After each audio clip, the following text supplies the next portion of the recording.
Hi, everyone, and welcome to the Faces in FinOps Podcast, powered by ProsperOps. I'm your host, John Meyer. Now, the Faces in FinOps Podcast is all about highlighting thought leaders in the cloud financial management space and insights in how they're making an impact not only within their community, but within their company. Now, I'm going to change things up and do things a little different, and then we're going to let our guests introduce themselves. Hi, everybody. My name is Eric Mulartrick. I work for a company called Boomi, which is the market leading integration platform as a service. And I focus on FinOps at Boomi, and I've been doing this for approximately 5 years now. So, a very robust program, and I enjoy it every day. I basically find a new thing every day, and that increases my knowledge, and that makes me happy and engaged as an employee. Eric, how did you get started at FinOps or doing FinOps? Well, it all started about 5 years ago, as I mentioned, but we were kind of coming up on an AWS migration, and we were moving out of our legacy data center provider. And we migrated. And I quickly found that if you don't have tagging in place, it's really hard to understand what your infrastructure is doing, who is using what within each environment. And we really had to come out with some sort of tagging strategy to be able to identify and understand our usage. So that got me Googling a little bit, saying, all right, how are others dealing with cloud infrastructure and understanding the cost ramifications for it, so on and so forth. And I came across something called the FinOps Foundation. And back in the day, when I joined the FinOps Foundation, I remember going to member calls, and there were typically like 30 people on a member call. I don't know if John, if you were around back then, but it was typically like JR, Mike Fuller, and then Joe Daly and some other folks who kind of not coined the term, but really started the basis for the operation. Just talking about FinOps in general and establishing those best practices for each of their organizations. And you fast forward to now, take a look at some of these calls, right? These calls are over 1,000 people. I can't believe how far it's come and how big it's gotten. And it makes me really happy to see, because a lot of us out there were probably overutilizing or not efficiently utilizing. And if we can all make ourselves a little bit more efficient, right? That makes the economic impact and the climate impact a little bit better if you're thinking really high level like myself. Eric, why do you think FinOps has progressed so far along and has been a hot topic from 5 years to now? Over the last couple of years, I think it's really taken off for a couple of reasons. So the first one, if you take a look at the market conditions out there, right? As we move from low interest rates to higher interest rates, money has started to tighten a little bit. Economic spending has tightened, and thus organizations are starting to look at their entire cost structure across the board. Usually, having like AWS or Azure is going to be one of the big ticket items, and of course, that is the one with rampant opportunity, the one that's going to get the most focus. So, especially recently, companies are now looking at their cloud usage and getting a better understanding of how things are, and of course, what they can do to make themselves more efficient. And we've seen that from companies like AWS saying, hey, our growth is going to slow for the time being because of companies that are focusing on optimization efforts. Eric, I remember about 5 years ago, it was right around 2018, so maybe 6 years by the time this, comes out in our recording. But we were dealing with customers who wanted to do cost optimization within their AWS environment. They noticed that their spend was increasing. The cost of their cloud was more than their traditional data center. And one of the things that I worked on underneath like cloud financial management was the cost optimization. What is the difference between CFM and FinOps? I don't necessarily think there's a big difference between CFM and FinOps, right? CFM is more or less, I think, the AWS derived terminology for managing the cloud, managing the cost within the cloud and the understanding of your cloud usage. FinOps, I guess, if you want to apply the practice to it, right? It brings together all of your stakeholders and makes sure that everyone understands that, hey, this is how we're using the cloud, and this is how we can use the cloud for our advantage. But really, they are very similar to each other. I don't see much of a differentiation at this point in time. It's just where the terminology grew up. One kind of came out of Cloudability as part of I think it was a customer advisory board. And then, JR obviously formed the foundation as a nonprofit, and the other one came out of AWS. Eric, let's flip back to what your role is at Boomi and working with FinOps. What exactly does your role entail? Like, what do you do from your day-to-day activities? Sure. So let me give a background about what Boomi is really quick, so folks can understand, and then I'll tie in like what my role is with that. So, as I mentioned, Boomi is an integration platform as a service. What that really means is data integration is extremely hard these days, right?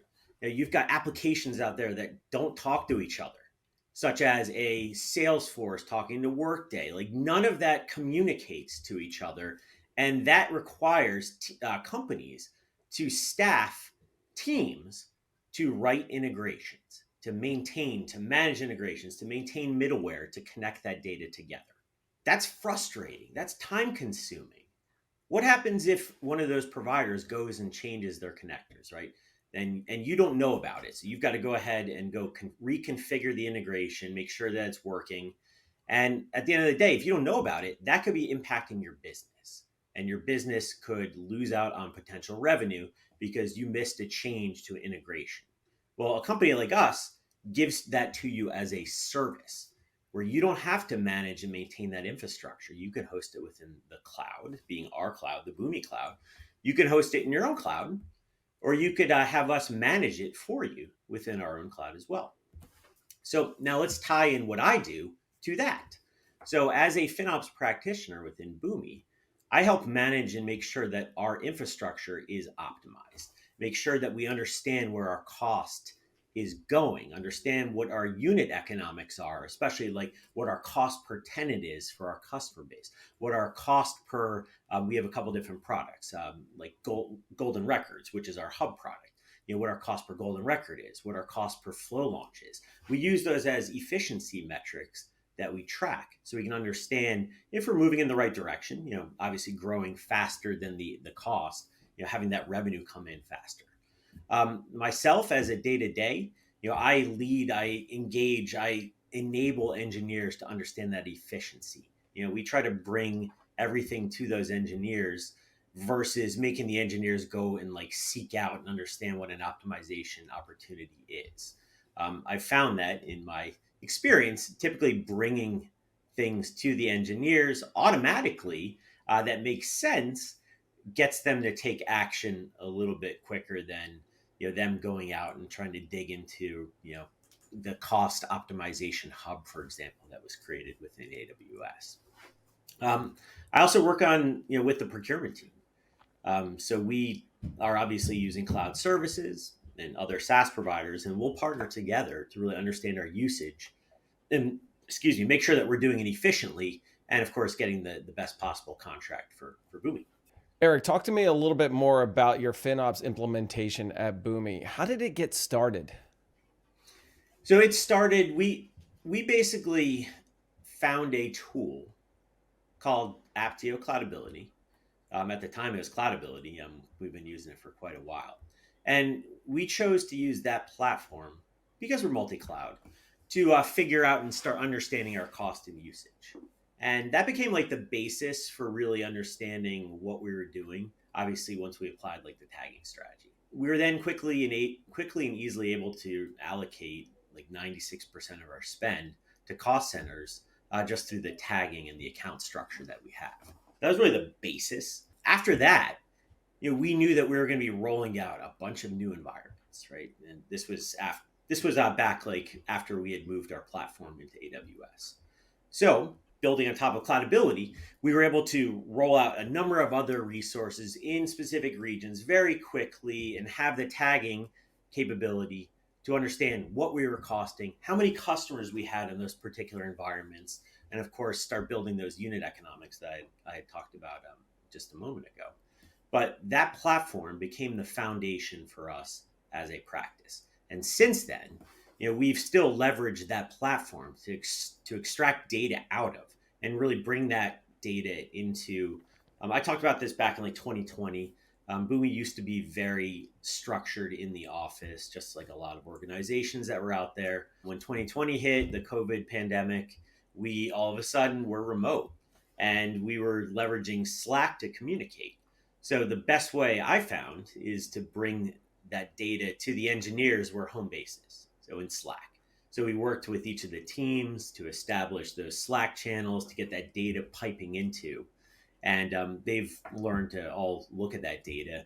And we've taken it further, like to establish like governance. And if you're running like deviations out of those template sizes, right, we'll bring that information to the engineers and we'll even bring it into their backlog via way of ticket automation. But that's all kind of built on the platform that we have from a cloudability perspective.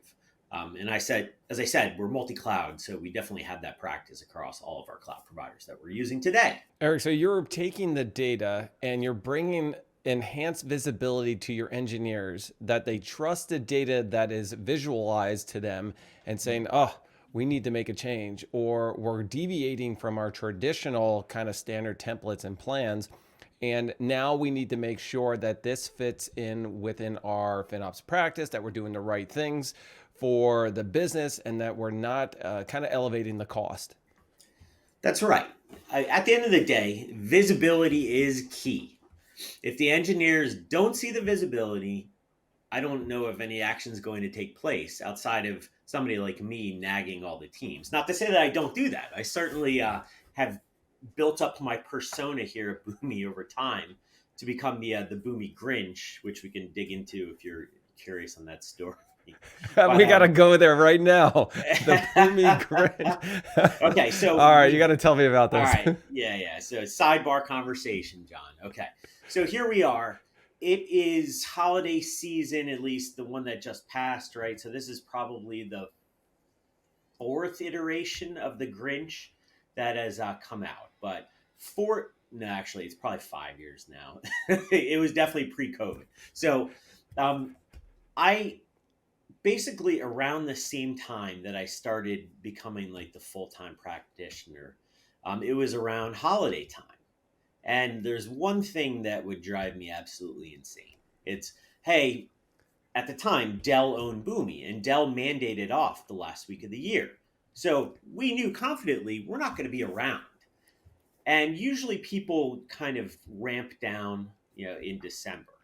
So I started making like a pitch and a program to shut off as much as we possibly could in the non-production like development sandbox environments.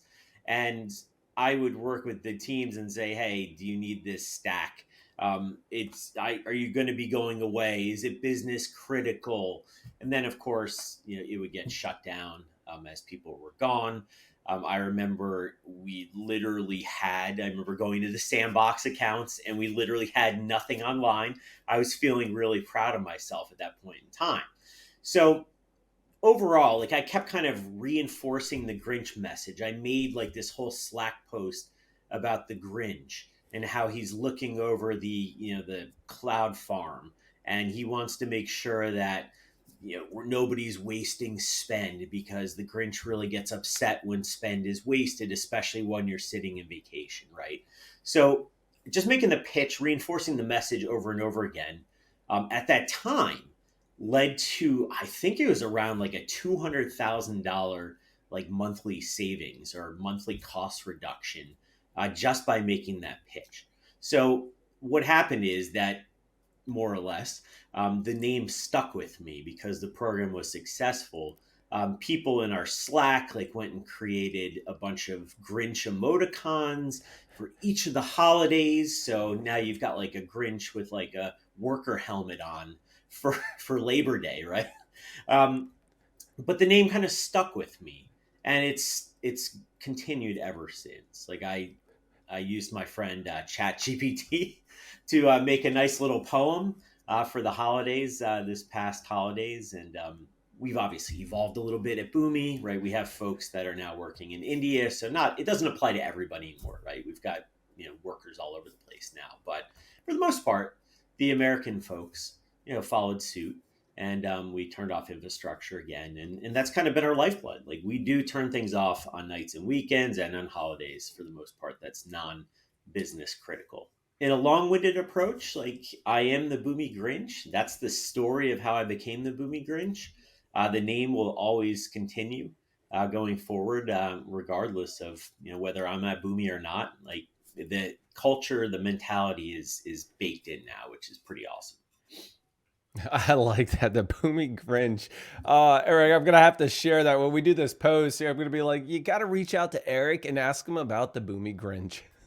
Yeah, please. I'm glad to enlighten on how we did that, right? You can almost make it like a game too, like gamify it a little bit. I don't know if some of the previous folks that you've had on have talked about gamification, but it certainly is a topic. Going on those fin hacks or going on like a cloud cap. I think somebody at Comcast had like a capture the flag one. I think, yeah, which is kind of cool. I think gamifying the cost savings and the implementation and not only what you could do within an environment encourages people to have a lot of fun doing it. It's not just a mundane go in here and shut this off, go here, shut this off. But I think what it does is it allows you to kind of compete in and it's a beneficial way to everybody. In another sidebar, but related to the Grinch conversation, I'm very big in making sure that people get called out for like the good work that they do. So I hosted this. I'll call it the Grinch Awards. It's probably about 6 months ago, but I did it in a engineering all hands, and I adopted the persona of basically a host, and I handed out a bunch of awards to people. They were just badges, not actual monetary rewards, but that's a whole nother discussion that I'm sure we could have another day. But I'm handing out badges to folks for the good work that they've done, and people thought it was hysterical. Like I really grabbed onto the moment and went a little overboard, but I had some fun doing it.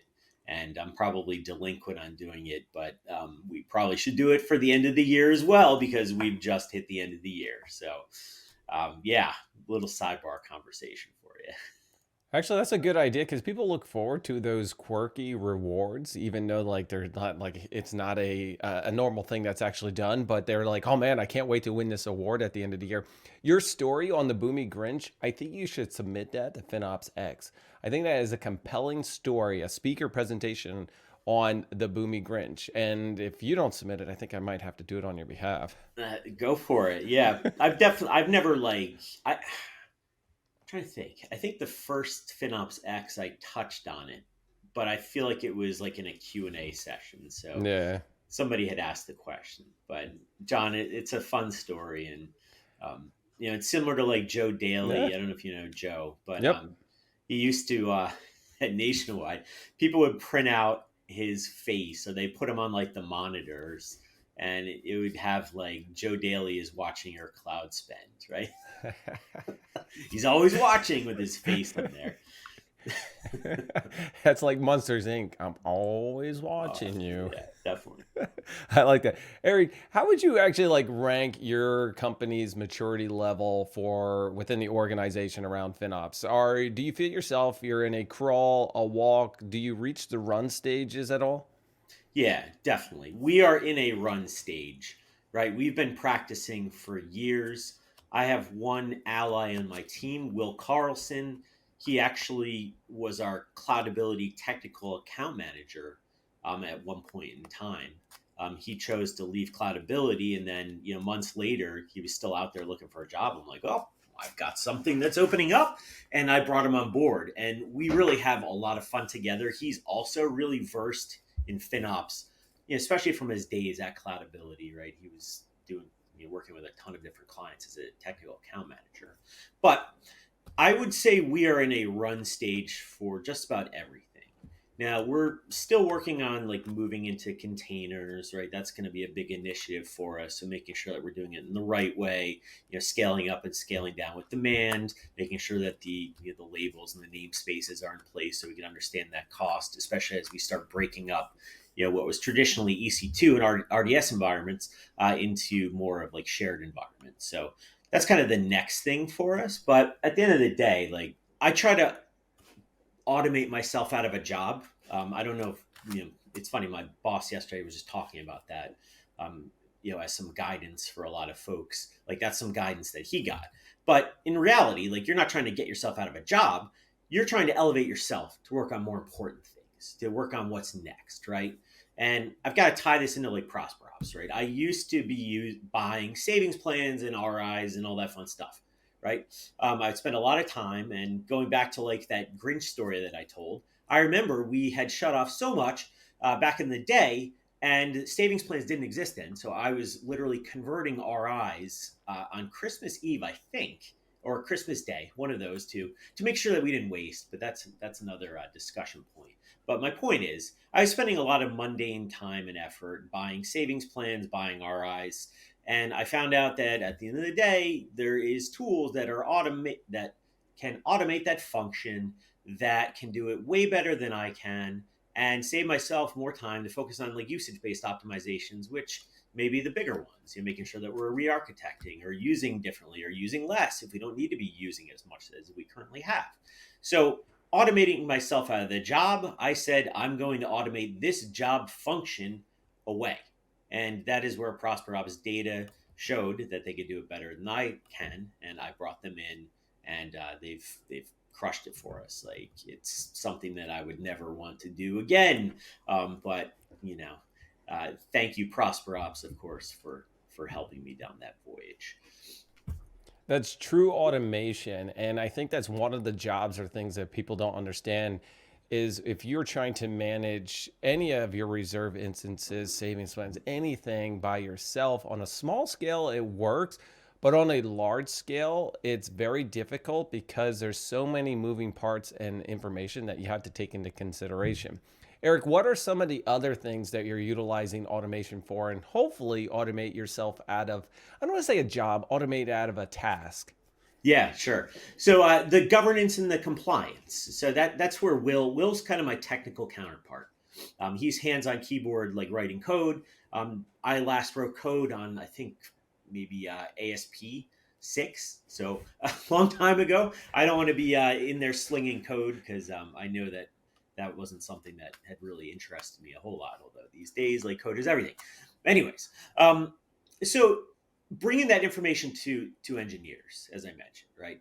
Previously it would be, hey, you log into Cloudability, you go look at these reports, you have them sent out to you automatically, so on and so forth. But did the engineers actually read it and understand it? Well, no. Will and I had chosen to bring that in to engineers into Slack, where they always are. So kind of taking the information that's already there, putting our own, like massaging the data and then giving them that information to be able to make decisions has been one of the functions that we've automated. We've also automated some of the things like, hey, we used to use a lot of GP2, right? Well, GP3 came out, and GP3 is, I mean, depending on the configuration, usually like 10 to 20% more efficient. So automating migrating from GP2 to GP3, that's something that we've put in.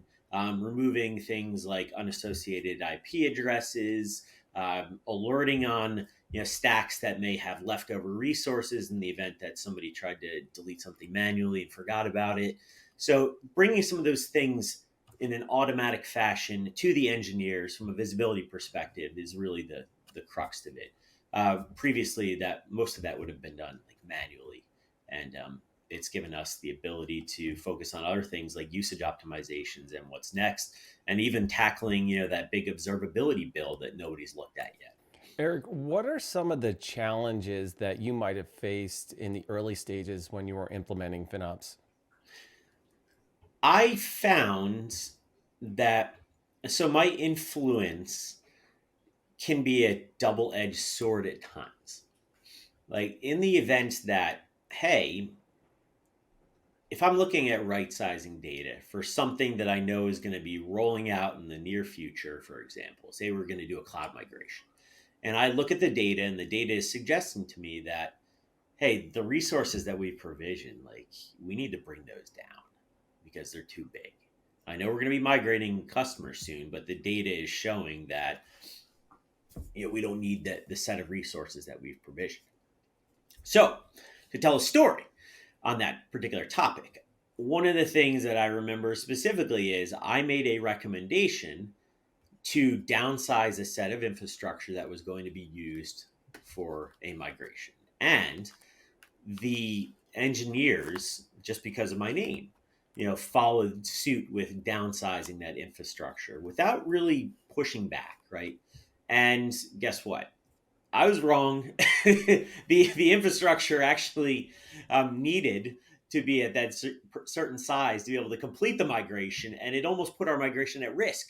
So I learned very quickly. I'm like, ooh, like sometimes I'm not always right, and having conversations with engineers versus dictating is usually the better approach than just saying you need to do this. Like, never take the list of right sizing data and then send it to the CFO, right? That will be your new budget, right? Yeah. So there's always a two-way street. It's a conversation that needs to take place. That's one of my biggest takeaways. If we're not talking or collaborating here, right, what are we doing? You're not going to gain the trust. You're going to probably make a mistake. You're not going to understand the infrastructure as much as some of the engineers. But if you talk and then you get a better context, you're going to make a better decision. What are some of the challenges, though, now that you're a mature FinOps company, right? You have implemented it for these past few years. You're now considered mature. What are some of the challenges that you have faced, or what are some of the challenges other mature companies face when they're dealing with FinOps? Like thinking about what the next thing is going to be and being able to evolve with it. So right now, we see a lot of AI buzz, right? Generative AI. I don't know if I'm even talking to you, John. Damn, you hit my Maybe I'm next talking to a question. robot right now. But we This need is to a deep understand. fake. Just remember, this is a deep fake.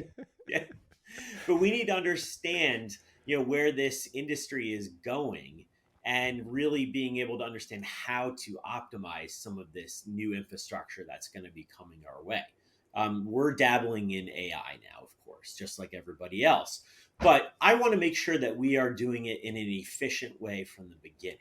So making sure that we're part of, I'll call it the cloud center of excellence, the architecture governing board, whatever you have in your organization, but being a part of that organization is the most part, having a voice to be able to say, hey, this, what if we did this a little bit differently? Or, it's going to cost this. Has anybody thought about the cost of using this particular type of solution, right? So again, understanding the landscape of the future, but making sure that you're part of the organization to make the right choices for the business, especially when it comes to generative AI and the cost model of generative AI. Eric, do you think AI is going to impact FinOps at all? Yeah, like 100%.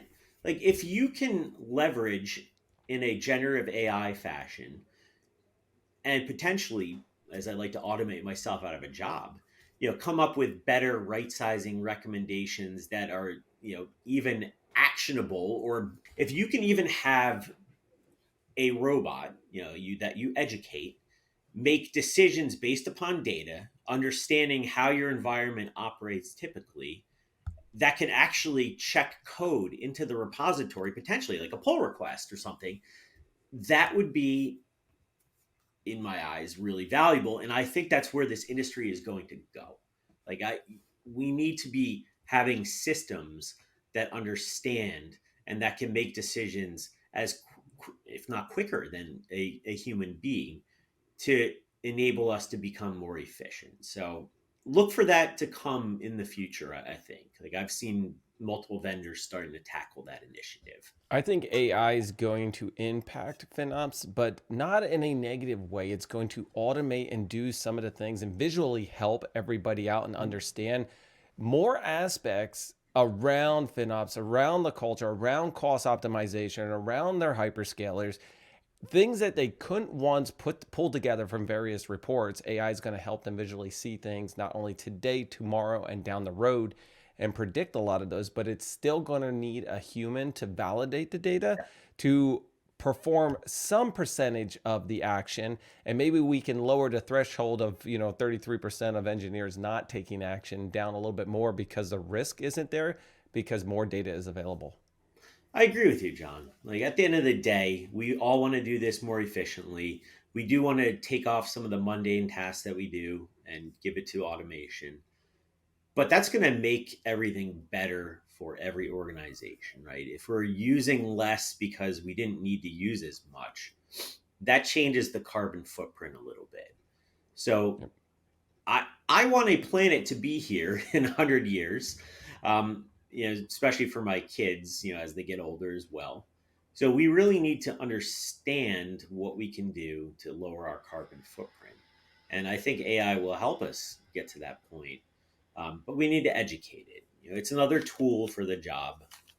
I know you hear people talking about how it's going to replace jobs, and it might. It probably will. Like if you think about like factory work, right? Factory work replaced humans with robots, right? I think there's going to be some of that aspect with AI, of course, but being able to harness and having jobs pivot to harness that intelligence and to harness that intelligence will move this industry forward and get us to a greener planet. I think AI will eliminate tasks and maybe potential some jobs around, even let's just talk in the FinOps perspective, but it's going to create additional jobs. Yes. Because now you need certain tasks, you need people to do certain things in order to enable AI to do these things for your FinOps culture. 100%. Agreed. Yep. I definitely think that way. Eric, let me ask you, what advice would you give those who are trying to start out and implement a FinOps culture within their company? I would start out and just listen. Start interviewing your engineers about how they're using. Start interviewing your finance ally to find out what it means most to them, especially as you move into the cloud. Leadership and product management. Start conversing and collaborating with those teams to find out what the most important objective is, and then align on those objectives. But having the collaboration, obviously the tagging strategy is going to come after that, but that's for visibility. You got to start building people relationships first. And I'm the type of guy that reaches out to engineers and has a conversation, and I like to dig and build that relationship. I do the same thing with finance. I've been working with a finance partner for about 5 years as well. She's great. But because of our relationship, we've been able to advance Boomi forward from a FinOps perspective. And we really can make decisions like on the fly very rapidly, which is amazing. But start with the relationship building and defining what your goals are for a FinOps practice. And then you can start working on the rest of the objectives, like assigning the visibility, the tagging strategy, and all the other mechanisms, optimization, so on and so forth. But without having that conversing, that's where it's going to become difficult to move your initiative forward. Talking about the relationship building, who are some of the most influential practitioners in FinOps today? Ooh, so going within the FinOps foundation in general, you're talking about, right? Not just. I'm just talking about just the FinOps community. We don't have to put it. Those who are not only advocating for FinOps, talking about FinOps, doing FinOps day in and day out, like yourself. Who are some of the others out there that you follow that are influencing FinOps today? So as I think back to Cloudability's CloudyCon in 2019. Is that really a thing? Oh yeah. CloudyCon? CloudyCon. I missed it.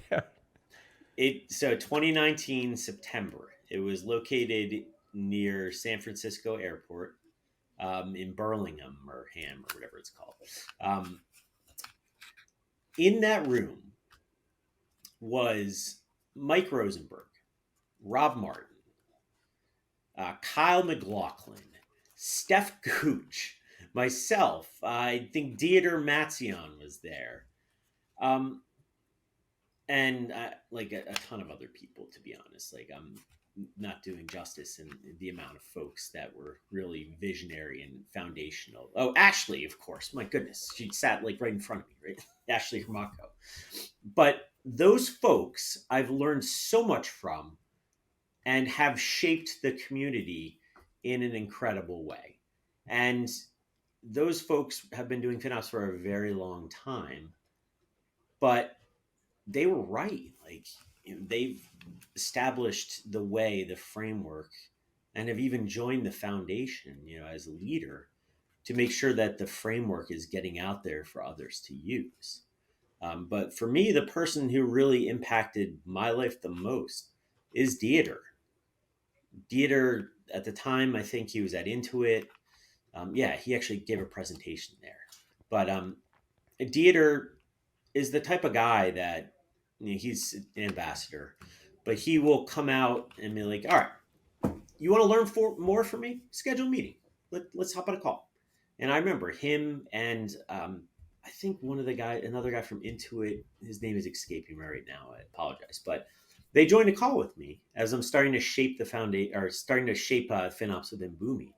And they gave me pointers, make sure you go to engineers, stand-ups, right? Just walk in, have a conversation, see how things are going with them, find out what they're motivated by, right? These are some of the invaluable things that I've learned from people along the way. Joe Daly's another one, right? Joe, and I don't think Joe was at CloudyCon, but Joe and I have talked about setting KPIs early on. But these folks are so intelligent and have helped shape the community and given me the information that I need to be successful with my job. And I hope one day people look at me as being the same. So thank you for this opportunity. Of course, of course. Now, Eric, I'm going to switch things up and I'm going to ask you, it's a very challenging question, so you might need a few moments to think about it. All right, you ready for this? Mm-hmm. If you didn't have to be here right now, and I'm talking at Boomi because you want to be on this podcast, and I love asking this question, where would you be? If I didn't have to be on the podcast, or if I didn't have to be doing my Well, career right now. let's just say you want to be on the podcast. So we'll just say your career right now. If you didn't have to be Oh. at work right now, right today, because I know you and I are getting some snow today. So hopefully some warm weather. But if you didn't have to be here right now, what would you be doing? So, great question. It probably would involve somewhere warm, like being on an island, potentially in Hawaii. You know what? As I went on vacation a few weeks ago to Florida, I got to witness one of the coolest things that I've ever experienced and may not experience again. But I was there for a SpaceX launch. So SpaceX was launching their Falcon Heavy, and they had some new like Space Force vehicle that was being launched. This thing was like rescheduled multiple times, and it just so happened that it coincided with my vacation, that I was able to actually witness a launch that had been postponed multiple times over the course of like years, I think. And I literally sat in the parking lot of my hotel and watched the SpaceX Falcon at night launch up in the sky, and then watched two of the rockets, which I think were the Falcon 9s or whatever, come back down. And as they're coming back down, making sonic booms, like scaring my kids, like I got a video too. Like my son is, he literally is talking about that being really cool, and then boom, boom, boom, boom, like it was really amazing. Followed up by another launch that happened later on too. So I got to see two launches in a night, like that's stunning. But my point is, like they're, seeing rockets launch up to space, right? I think that's super, super cool. I'd love to see more of that. Like I visited the Kennedy Space Center for the first time since I was probably like 10. So, over 30 years ago now at this point. There's a lot to learn out there. Like think about space. It's a really big place. There's so much out there that we don't know. So I would like to go on the space initiative here and understand more about our universe. Like that's super fun. So thank you, SpaceX, for launching at that time. That really moved me. They coordinated with your schedule. I think that's really cool to watch that and see it happening. And it just so happened that you were out there. Now, I would definitely be somewhere warm. So Hawaii, So Florida, wherever it is. But that's pretty cool. Yeah, it was a good, honestly, a great experience for me, for myself and for my kids. They were lucky to see that too. And my wife. Exactly. Well, Eric, I want to thank you for joining us. Sure. Thank you, John. This is fun, man. I really appreciate it. Thank you for having me on. Of course. Well, everybody, this has been another awesome episode in discussion around Faces in FinOps, powered by our great friends at ProsperOps. Don't forget to hit that like, subscribe, and notify, and also check out the ProsperOps blog and our previous podcasts that are out there. Go to prosperops.com. And until next time.